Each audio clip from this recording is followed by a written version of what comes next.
Watch right now in the Front News Project, Mislao, Moscow and the region under. UAV attack. Is the May 9 parade in question? The Battle of Kursk 2025. The Ukrainian armed forces are advancing again. Is Bryansk next in line? Crimea, once again under heavy attacks. The Russian army is amassing troops on the peninsula. Watch fiery, hot, and blazing footage from the front line right now.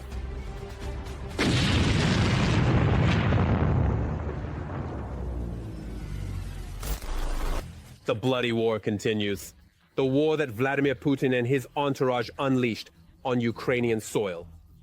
The heroic resistance of the Ukrainian armed forces and the entire Ukrainian people in their fight for freedom continues.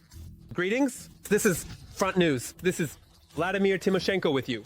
For the next 30 minutes, you will get the truth about the war, which our journalists are uncovering from the hottest battle zones. So, are you ready? All right, then let us begin.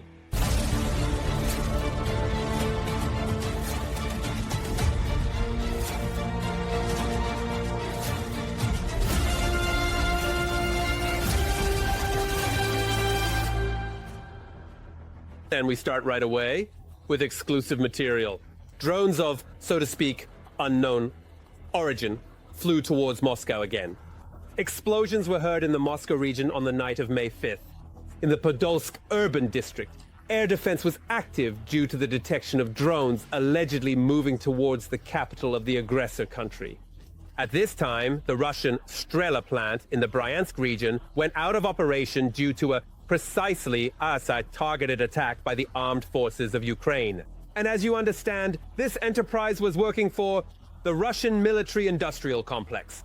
Additionally, Ukraine may receive another 1,800,000 shells from the Czech Republic, as well as a Patriot system from Israel. All the details in our next report. Let's watch. Moscow under attack. Friendly drones paid a visit to Putin's capital. Do you hear?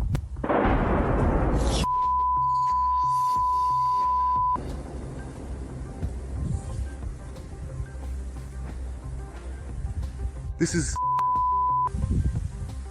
Moscow Mayor Sobyanin stated that the Russian air defense allegedly repelled an attack by 4 drones. Nighttime bangs were also heard in the Moscow region. Something's buzzing over there. There it flew off somewhere. I can't see a damn thing. Due to the drone raid, Rosaviatsia declared the carpet plan at Moscow's Vnukovo airport. This means the airport was neither receiving nor dispatching flights, and Domodedovo airport was also not operational. I do not rule out the possibility that this nature of actions by the Russian authorities is a staging of events on the eve of May 9th with the aim of accusing the Ukrainian side of being uncooperative and accordingly violating the so-called unilateral peace agreements announced by the Russian Federation. It also hit the Bryansk region. As a result of the attack, a massive fire broke out at the Strela plant in the village of Suzemka. Wow, that plant is on fire. Amazing indeed. According to some reports, the plant was put out of operation after the strike. This enterprise is a key part of the Russian military-industrial complex. According to reports from the Russian side itself, this enterprise produces electronics for the Russian defense industry and collaborates with the Rostec Corporation. According to Russian reports, the plant was allegedly attacked using Grad, multiple rocket launcher systems. The enterprise itself is located in the Suzemsky district of the Bryansk region. However, according to other sources, the strike on the enterprise was carried out using unmanned aerial vehicles. And while the Russians are calculating their losses, the Czech Republic continues to support Ukraine. As part of the cooperation, Kiev may receive 1.8 million units of artillery ammunition. According to the EU's own estimates, the capacity of European partners to provide Ukraine with artillery shells by the end of 2025 is about 2 million shells. This significantly enhances the combat capability of Ukraine's defense forces and reduces the firepower advantage, which until recently was in favor of the Russian side. In addition, Ukraine will receive a modernized Patriot air defense system, which was previously based in Israel. Negotiations are also underway with allies about the possible transfer of another system from Germany or Greece, according to the New York Times citing American officials. The chances of obtaining it are quite high. It should be noted that currently there are 8 Patriot systems in Ukraine, but 2 of them are under repair. The Patriot is the only anti-aircraft missile system capable of countering aeroballistic targets. There is also the European equivalent SAMP-T, but they are limited in number. Therefore, acquiring 2 Patriots is a very significant enhancement of Ukraine's air and missile defense system. Additionally, the first photos of the Magura V-7C drone have appeared online, which Ukrainian forces used to destroy 2 Russian Su-30 fighters. The tactical and technical characteristics of the Magura V7, its length is about 8 meters, while the length of the Magura V5 is 5.5 meters. The Magura V7 has a modified nose shape, which implies improved seaworthiness. The Magura V7C drone is equipped with air-to-air missiles with infrared guidance. These are AIM-9 missiles. It should be noted that the choice of these particular missiles is not accidental. They are the most widely used. The destruction of the Russian Su became the first ever elimination of a combat aircraft by a sea drone. Well, now it's time to analyze the operational situation on the Kharkiv and Kupiansk fronts. The bloody frenzy of the enemy's army continues here as well. In the Kharkiv direction, Ukrainian units repelled an attack near Vovchansk. The city of Zolochiv was subjected to an airstrike. Kupiansk direction. Here, the enemy attacked our troops' positions 4 times in the areas of Zarizove, Novusinove, and Hlushkivka. 2 attacks were repelled, and 2 are still ongoing. And the long-suffering, ravaged Ukrainian Kharkiv is once again under brutal enemy fire. 6 injured individuals remain in hospitals after the night attack on Kharkiv. The occupiers once again used drones with thermobaric warheads, which cause massive destruction and, most horrifyingly, numerous terrible consequences for people. In total, 51 injured people sought medical help. Damage has been recorded in 4 districts of the city. TSN correspondent Yulia Boyko will provide more details about the consequences of the night attack. This is the Slobitsky district of Kharkiv. It was here that a kamikaze drone hit parked cars.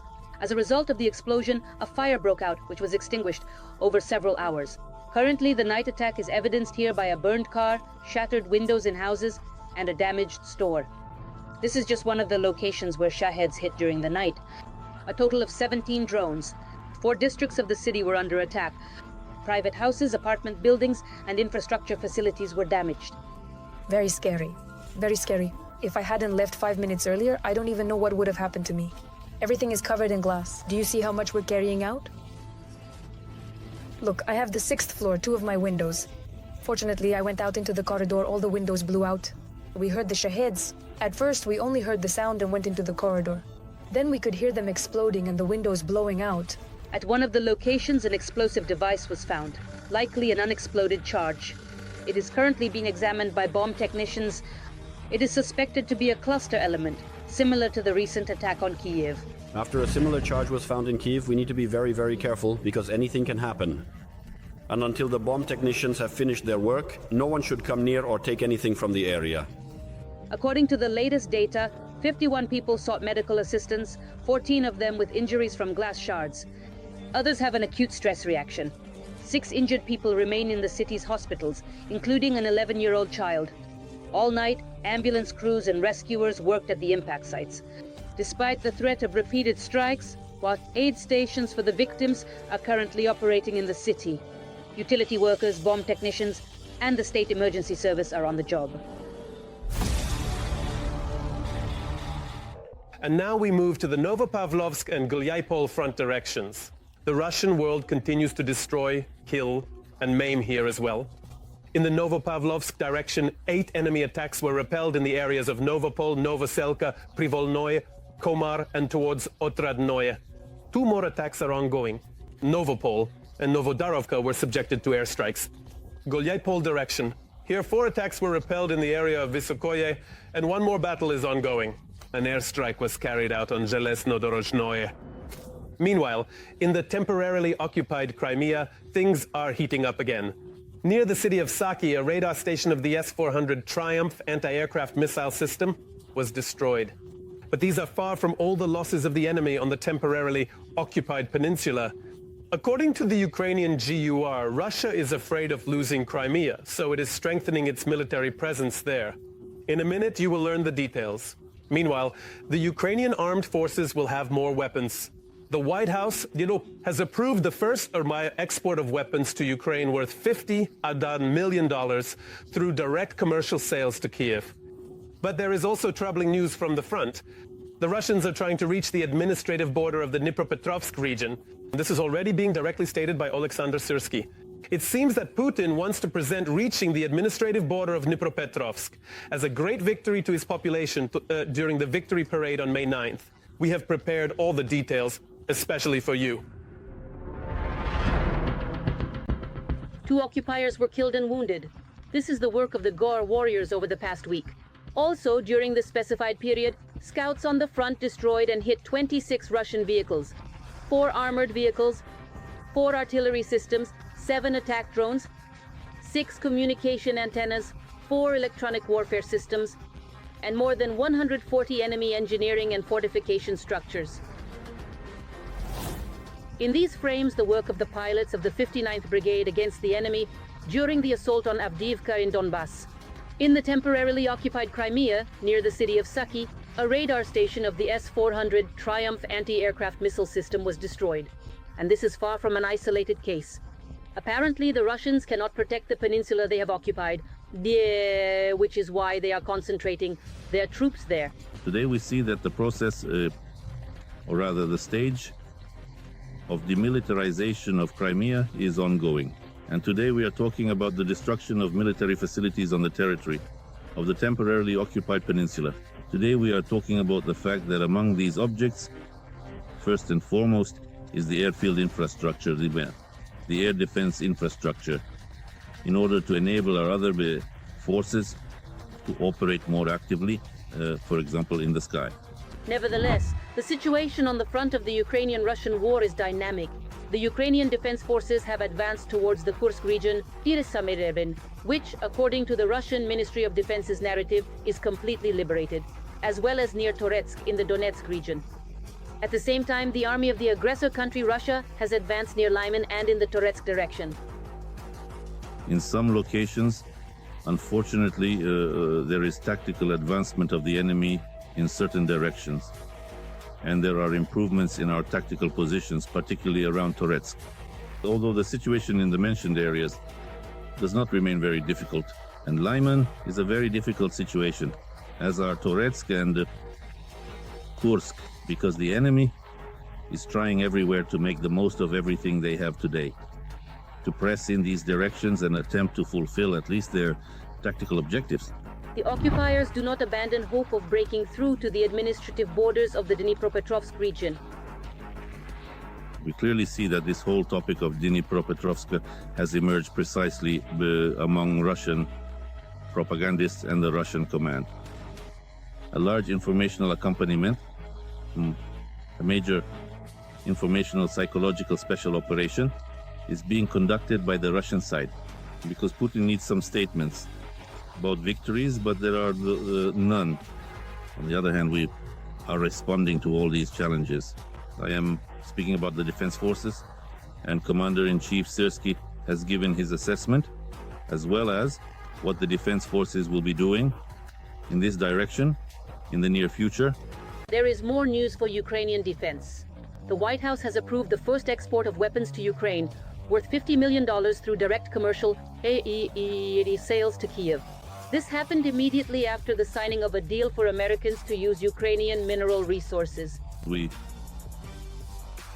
are talking to us about partnership relations and the fact that Ukraine can also use a commercial format to acquire these types of weapons that we need today.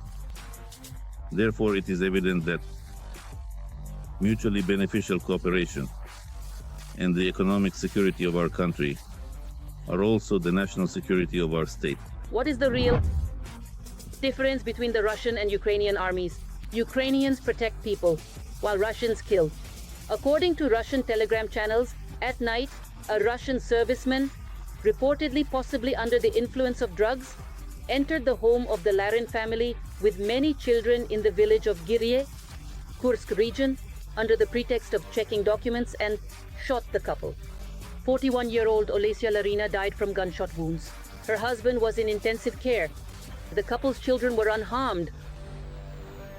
Every voice matters. Join our community, support independent journalism and help us bring you the truth from Ukraine. Become a member of Ukraine Today. Join us now. Well, now let's analyze in detail the operational situation on the much-suffering Pokrovsk direction of the front.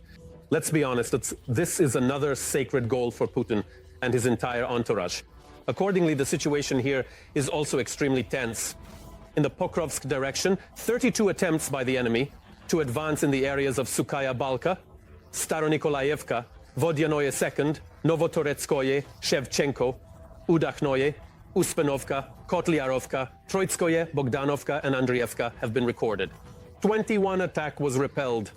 Airstrikes were also carried out on Shevchenkovo. First, Novaya Poltavka, Sukhoi Yar, Pokrovsk, Kotlino, and Udakhnoye across the sea. The Russian occupiers are trying to terrorize Odessa. It is from there, I mean the Black Sea, that Shaheeds enter Odessa, the region, and other areas to damage infrastructure and continue to terrorize civilians. Recently, there have been more frequent cases where Russian occupiers try to pave the way for sea drones. All of this is being countered in our Black Sea with the help of boats. TSN journalist Natalia Nagornaya returned from a sea patrol. We present her exclusive report for your attention. This patrol boat is defending Odessa. Unfortunately, I don't see any truce at sea. It goes out to sea during air raids. We have traveled this route multiple times. Its crew shoots down drones that are flying towards the city. It was a sleepless night. I slept for about 2 hours. This is our report from our sea.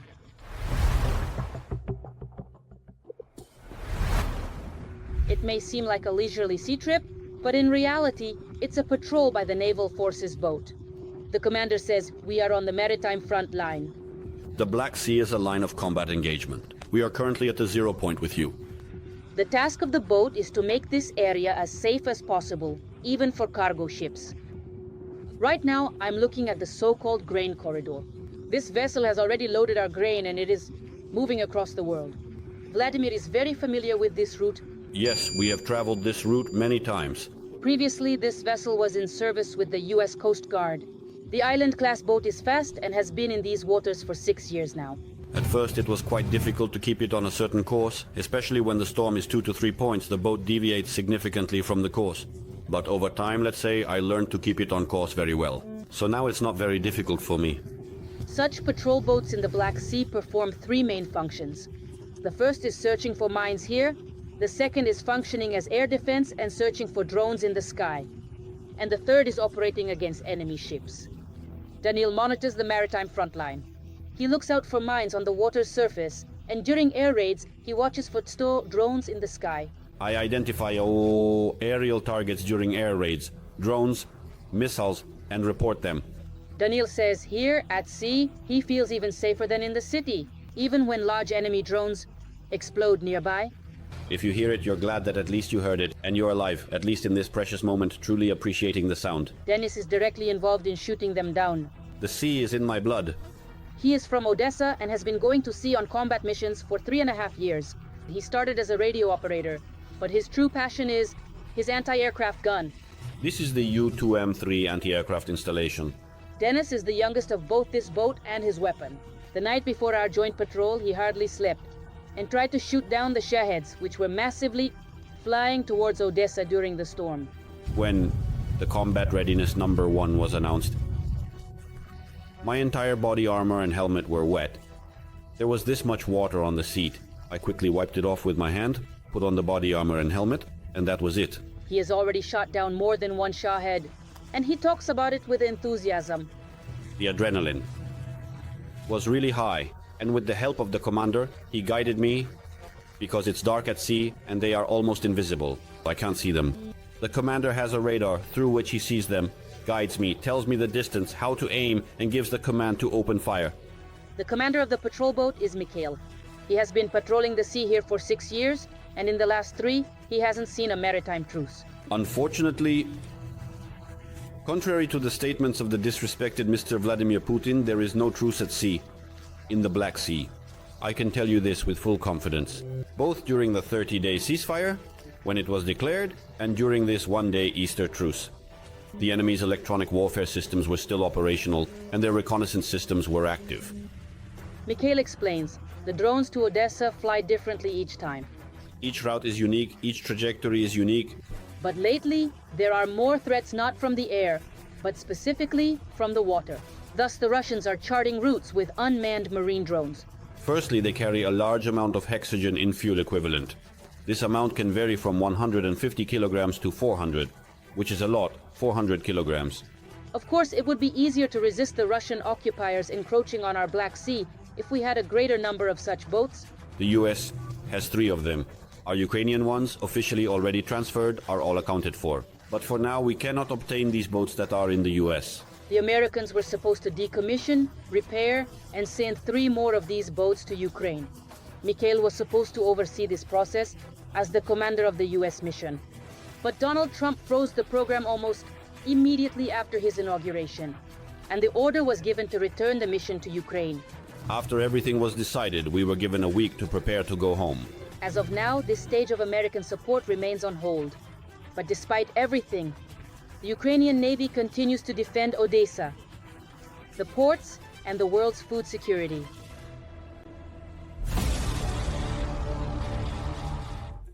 But now an analysis of the situation on the Lyman, Kramatorsk and Toretsk fronts.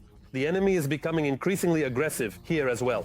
On the Lyman front, the occupiers carried out 13 attacks in the areas of Rekivka, Novo-Mikhailivka, Novo, Kolodyazi, Mirne, and towards Zelenaya Dolina. 5 clashes are ongoing. Kramatorsk direction, 3 enemy attacks in the areas of Kurdyumivka and Bilahora, with 1 battle still ongoing. On the Toretsk direction, 2 enemy attacks were repelled in the areas of Toretsk and Ozaryanivka. Another clash is still ongoing. More than 30 civilians were injured, including 2 children, all consequences of the massive drone attack on Zaporizhzhia. As always, treacherously and cynically, the Russians shelled the city with 10 Shaheds at night. Explosions were heard in different areas. Apartment buildings, private houses, a university, and infrastructure facilities were destroyed. More about the consequences of the attack and the condition of the victims is known by TSN journalist Kira Ois. This night, the residents of this high-rise experienced a real hell. One of the Russian drones flew directly into the building. The apartments on the upper floors were completely destroyed. A large-scale fire broke out. In these shots, you can see the houses burning. This is a dormitory where about 100 people lived. Rescuers are extinguishing the fire and saving victims from under the ruins. Let us all work together. As a result of the attack, more than 36 people were injured, including 2 children. Victims continue to seek medical attention throughout the day. Most are being treated on an outpatient basis, but all 7 are under medical supervision. 1 woman remains in serious condition in the intensive care unit. She suffered burns and her condition is now stabilizing while the men are in the surgical ward. They are in a moderate condition. 75-year-old Lyudmila suffered burns to her arm and leg. The woman refused hospitalization. After the enemy strike, the apartment she lived in turned into complete ruins. At the time of the attack, she was at home but managed to run into the corridor when the Russian drones attacked.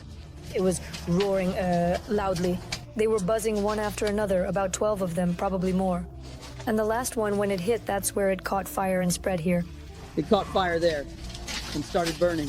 People are taking out everything that survived from the shattered apartments after the terrible night. Rescuers are helping to find documents and valuable items under the rubble.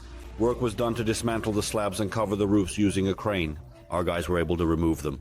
Now we are helping the apartment residents with the evacuation of surviving property and in searching for documents. Natalia, like her neighbors, is collecting the surviving belongings. She, along with her husband, moved to Zaporizhzhia from the frontline town of Huliaipole. But the enemy reached them here as well. She says that after the impact, all the doors got jammed at Tereta and they had to cut the window bars to rescue the children from the smoke-filled rooms. The doors downstairs got jammed. The door downstairs got jammed. We couldn't get out until they arrived. On the first floor, they cut and pulled out the bars first, rescuing the children. In total, though, the enemy attacked residential buildings, infrastructure facilities, and a university with at least 10 Shaheds. One of the drones hit a kindergarten. All the windows in the building were shattered, and the facade was damaged. The institution is now looking for a new place. They will provide another location so that we do not interrupt the educational process. That is, it will most likely be a location in a school where there is a shelter. Regarding the scale, we can say this. If we have 285 windows, almost 2 of them survived. All the others are damaged. The locomotive repair plant in Zaporizhzhia was also hit, as reported by Ukrzaliznytsia. A fire broke out at the facility, which was only extinguished by morning. The workers were in a shelter, so no one was injured. In total, the Russians hit 3 districts of the city. We can already talk about approximately 30 apartment buildings that are damaged. The private sector educational institutions. Behind me, you see a dormitory. That is completely uninhabitable. Points of resilience have been set up at the impact sites in Zaporizhzhia. Utility workers, emergency rescue services, and volunteers are working. They say it will take at least a few days to eliminate the consequences.